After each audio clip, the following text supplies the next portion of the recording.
Good evening and welcome to the Charles River Parkland Show. My name is Renata von Tscharner. I'm the president of the Charles River Conservancy, and we are very fortunate to have as a guest tonight John Sears. Welcome. Thank you.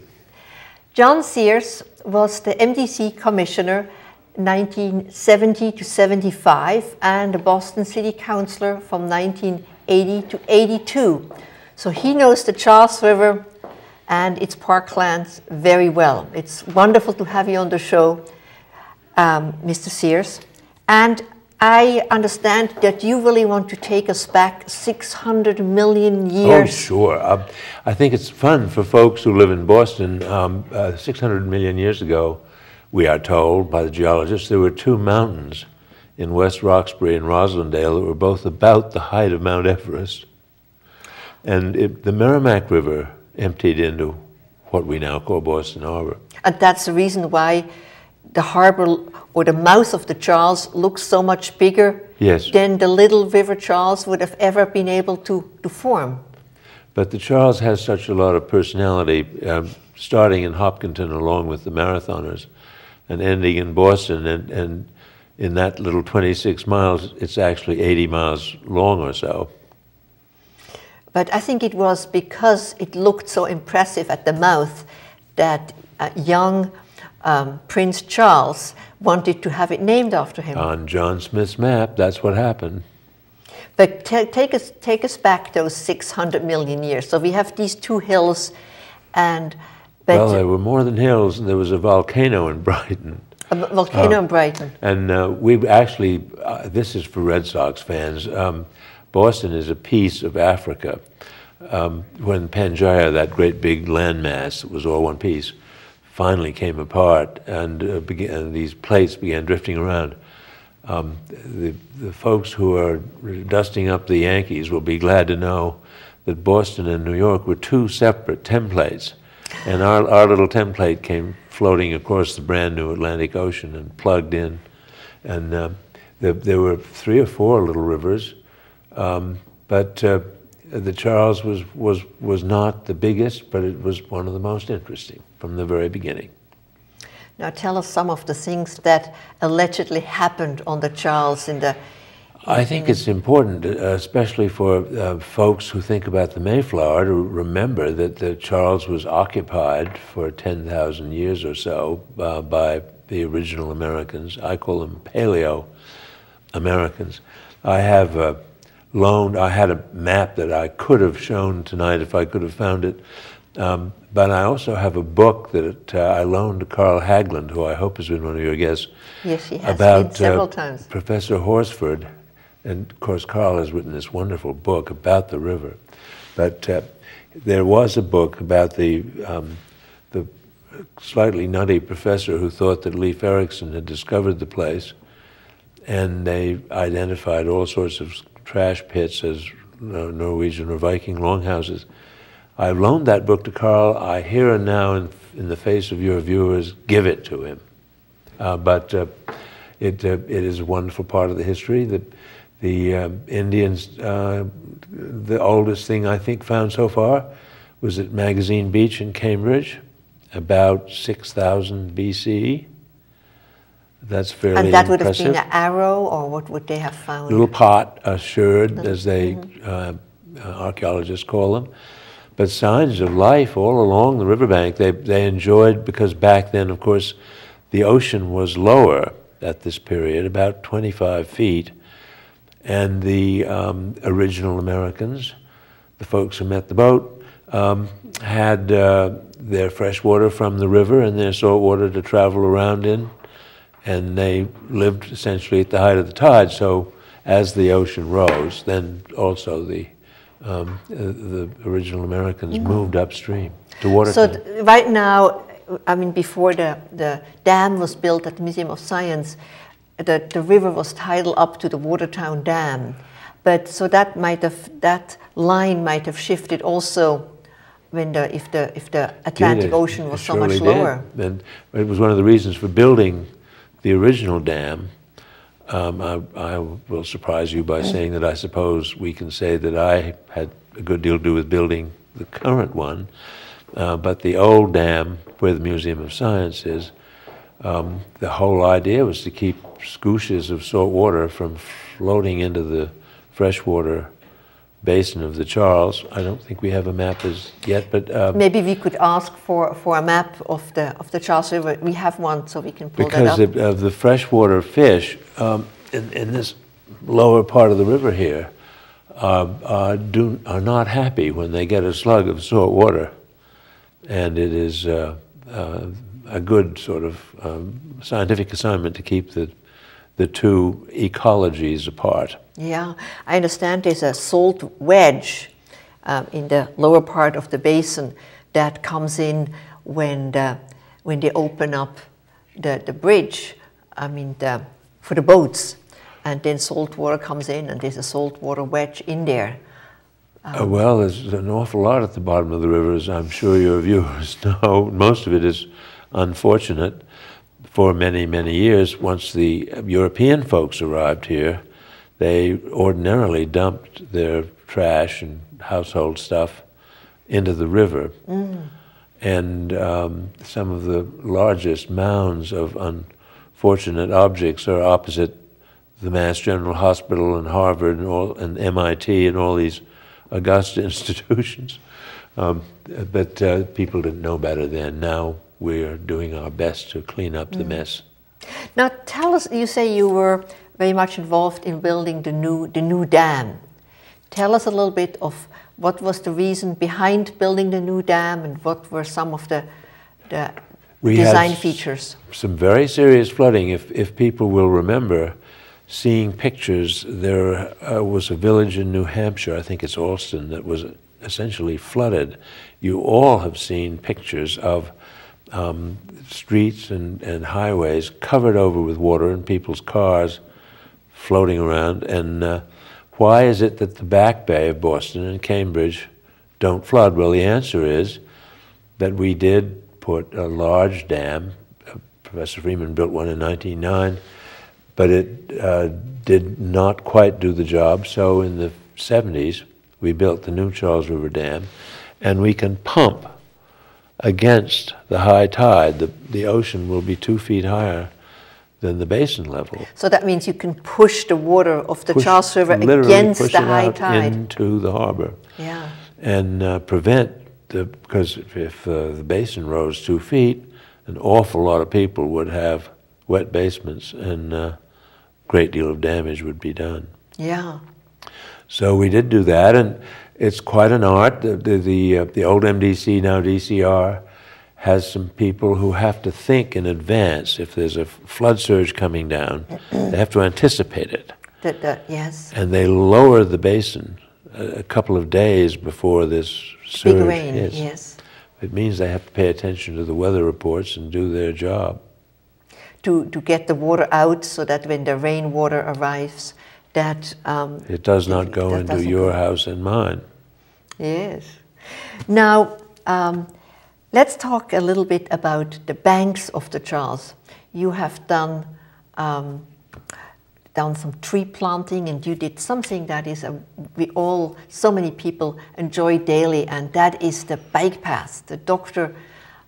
Dudley White bike path. Tell us how that story came about. Well, it was fun for me because the old doctor, he was Eisenhower's heart doctor, and he was one of the first of these medical leaders in the country who shook his fist at us all and told us to go out and exercise and stop smoking and so forth. And I had the fun of having him in my office when we had first built.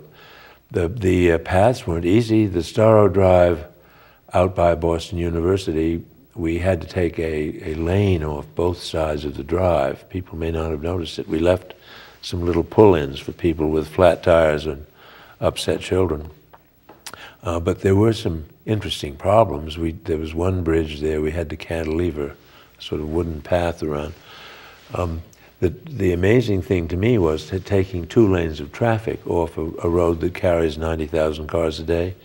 And I don't remember anyone complaining about it. And of course, one side can now be used for cycling, and the other side we planted some of those famous trees. Now, Speaking about Storrow Drive, I also remember you telling me that there were several times when it was closed. I closed it for the Pops music, if that's what you mean. On the 4th of July and other Pops events. For 2 weeks. They used to play for 10 days. This is not a happy story.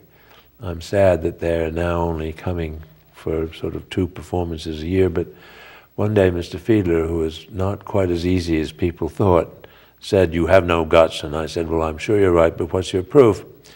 And he said, "Well, I asked 11 of your predecessors," you remember how long he was involved with Pops, and to close the drive for my music, and none of them have been able or willing to do it. So, accepting this challenge with a bit of red hair and Scots ancestry, we, at quite a feat, you have to sign all over metropolitan Boston to move people onto Memorial Drive and other routes. But we did it, and for all the 5 years that I was at the MDC, we shunted the traffic off the drive, and I was quite thrilled at the result. Doesn't seem to happen anymore. Nowadays, it happens on the 4th of July. Well, it happens when the tunnel that we're all worried about now gets flooded too. Yes, yes. Well, speaking of water, I know that you have also followed the process of the water being cleaner and the swimming in the Charles. And I know you've been talking about swimming for a long time. We actually, the commission, during my time, voted to raise the quality of the basin to what we then called A. We were sort of determined to get to swimming, but there was an awful lot to be done. People do not realize how much had been done. Even before me, there were giant conduits being laid along both banks of the river to divert those storm flows. Our problem in Boston and Cambridge is when the water comes down and hits a dirty street or a grease spot from a car or truck. So that was the MDC even before the MWRA split off? Oh, long before the MWRA, and I would say, well, long before me. I just tried to keep that going, and we built a treatment plant under the old Prison Point Gilmore Bridge, and we built one down near Magazine Beach to treat the water that did go into the river. And then we also, Donald Trump has an uncle whose name is John Trump, who was a professor at MIT, and Professor Trump showed us how to oxygenize the river, and we put some bubblers in the river. We tried an ion scheme. We put membranes in the little lagoons on the Boston shore. We really did try. Tell us a little bit more about the membranes you put into the lagoons. Well, the idea was that we might test to see if the membranes had been a little bit more successful in cleaning the river to raise its quality. So that would be the membranes would keep out, they would keep out some of the at or the algae or our police scuba team, because the MDC had quite an active police department, came in one day and they said they'd found some beer cans in the bottom of the river that weren't rusting because there wasn't any oxygen in the bottom of the river. So we were just sort of trying at that early point to do some of the things. And then there was a long, rather interesting period, and the MWRA was in charge, but I don't know that they were given much of the resources. In the last year, I worked with a wonderful environmentalist named Hank Foster, who was the first Natural Resources Commissioner and the first Secretary of Environmental Affairs.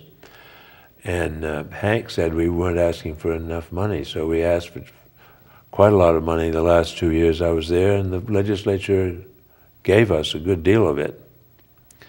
And we went to work to see if we could get that river feeling a little bit better about things. Of course, one of the problems is that a lot of little brooks that flow into the Charles, including one quite sizable one, the Muddy River. Yeah.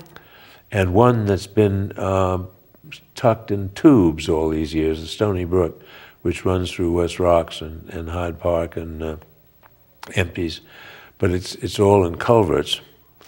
Are there some areas they do what they call daylighting to kind of bring it out in the open again? A little bit near the Landmarks building, where the former Sears building, they have plans to daylight the Muddy River so it wouldn't be in a culvert. We had a cameo role in that, and that is where Mr. Olmsted did some remarkable engineering. He was an engineer, first-rate engineer, as well as a great landscaper. We badly wanted to undo the damage. That was a bit of the river that had just been hot-topped and turned over to parking for a store with a funny name.